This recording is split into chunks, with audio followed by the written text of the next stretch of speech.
کیا آپ چاہتے ہیں کہ آپ کا بچہ مضبوط، صحت مند اور ذہین بنے؟ تو یہ ویڈیو آخر تک ضرور دیکھیں۔ السلام علیکم۔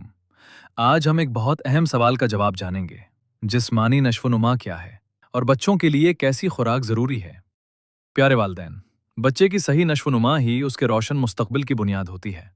جسمانی نشو و نما کا مطلب ہے بچے کے قد اور وزن کا بڑھنا، ہڈیوں اور پٹھوں کا مضبوط ہونا، دوڑنا، کھیلنا، چیزیں پکڑنا سیکھنا، یعنی جتنا بچہ صحت مند ہوگا اتنا ہی کانفیڈنٹ اور ایکٹیو ہوگا۔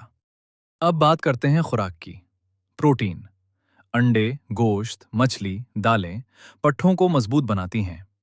کیلشیم: دودھ، دہی، پنیر ہڈیوں اور دانتوں کے لیے ضروری کاربوہائیڈریٹس۔ چاول، گندم، آلو توانائی دیتے ہیں۔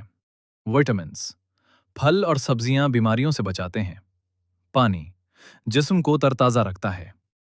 یاد رکھیں، متوازن غذا برابر صحت مند بچہ، اور صحت مند بچہ ہی مضبوط مستقبل بناتا ہے۔